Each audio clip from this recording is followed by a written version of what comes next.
The Maroons of Jamaica, led by Chief Richard Curry, have long asserted their sovereignty over their ancestral lands in the Cockpit country. This claim, however, is fraught with legal, historical, and political complexities that challenge its validity. This video aims to refute the Maroon claims to sovereignty by examining the legal framework, historical context, and the implications of such assertions on Jamaican democracy. Legal framework. The Jamaican Constitution, established in 1962, recognizes the sovereignty of the Jamaican state over its entire territory, including the Cockpit country. The Maroons' claim to sovereignty is not supported by any contemporary legal framework. The Jamaican government has consistently maintained that all land within its borders falls under its jurisdiction, and any claims to the contrary are legally untenable. All right, so apologies, some technical challenges right there. I would like to again start from the top in addressing the statements of the Prime Minister earlier today regarding the Maroons and sovereignty. Most Jamaicans have really no idea of the true history of the land, and a great deception took place to purposely create division between the hearts and minds of those who reside on this island. The deception goes far back to 1962 under the Bustamante administration, with the Siaga-led administration, as well as the Andrew Holness administration, who are fully aware of the oath that was taken to keep Maroons subservient by crippling their financial capabilities over the last 60 years. Today I will read a letter from the House of Commons, which was entered into the British Parliament on July 6, 1962, 1 month before Bustamante, one month before Bustamante would have received the charter to have a responsible government from the monarch within the Commonwealth. Nowhere in the charter for Jamaica does it say Jamaica is a unitary sovereign state. I implore Jamaican citizens to do a bit of research with me. Go over the information. The Charter and Constitution of Jamaica came after the British monarch signed an agreement with the Maroon government. Now I'm going to read to you this letter from Tom Dryburgh, who's a member of Parliament. This letter is dated July 5, 1962 and stamped with an official seal, July 6, 1962, the House of Commons. I would have just posted that letter on my Instagram page. You could refer to it afterwards, but let me go through word by word. It says, Dear Colonial Secretary, I have from time to time taken an interest in the welfare of the Maroons of Jamaica, who have, as you know, a uniquely fascinating history. Some years ago, I was fortunate enough to be able to visit them in one of their main mountain villages, Akompong, and much impressed, despite their poverty, by their independence of spirit and their determined adherence to the treaty rights which they won from the Crown long ago. Can you let me know what their exact position is now and is likely to be in the future? I heard recently from Jamaica that their colonel, as they call their chief man, was planning to lead a delegation to see Sir Alexander Bustamante. I feel certain that if under an independent Jamaica government, they are deprived of their treaty rights and their few thousand acres of land, they would appeal to the British Crown to protect them, and it seems desirable, if possible, to avoid a clash, however relatively modest, about a matter which could probably, with good sense, be settled amicably and with regard for the traditions of this proud people. Tom Dryburgh, Member of Parliament. In a response to Mr. Dryburgh's letter, Mr. Whiteleg wrote, Mr. Dryburgh is not asking for intervention, but for information as to the present situation of the Maroons and their future. We have had no indication of any recent change or of any reason to expect that the Jamaica government is planning to refute the Treaty on Independence, but we should ask and send an interim reply. Now, I would have put these up on my Instagram for you to go and have a look at.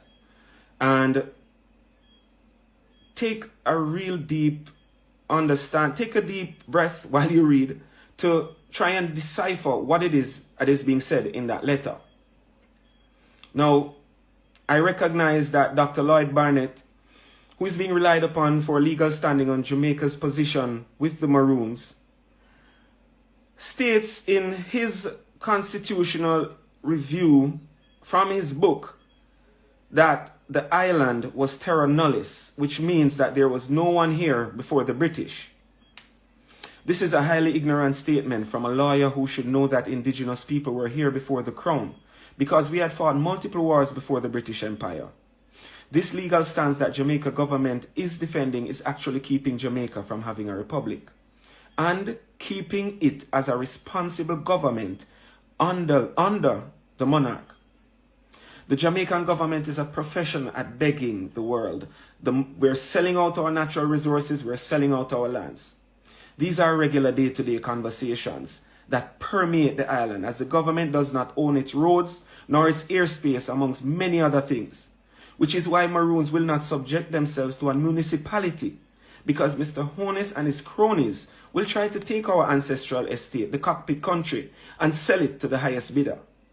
If the Jamaican citizens choose not to understand their true history and stop blaming the Maroons as traitors, then the truth will be able to surface for the multitude to see.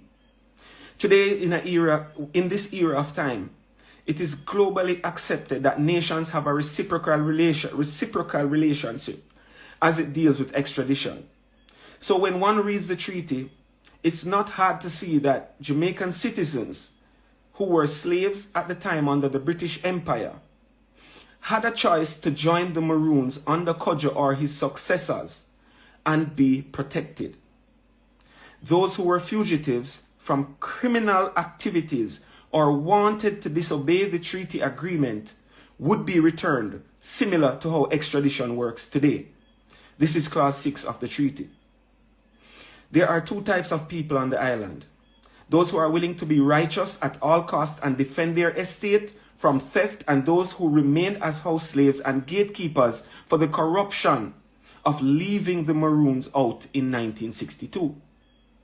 Each person on this island must decide who they are. The world is watching. Our ancestors are watching. The Most High is watching. Therefore, in closing, Mr. Honest, I say this to you.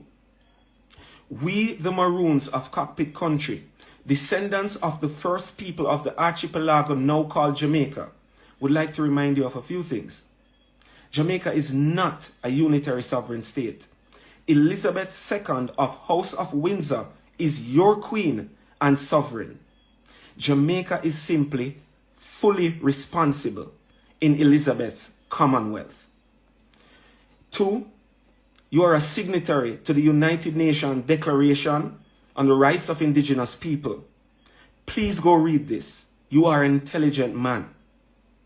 Jamaica has an extensive external debt and is constantly begging, so you rely on other sovereign nations. In other words, you are receiving funding from others. So please consider human and indigenous rights before you end up defunded as well. Number 4, Jamaica, as a government entity, begged for its independence, whereas the Maroons waged war for 83 years. The war is now over. The right to remit was passed to the government of Jamaica, as the British High Commissioner explained in his speech, not once, but twice, while you were sitting in front of him. I say this, please, please, let good sense prevail. Do the right thing, and please be guided accordingly. Thank you.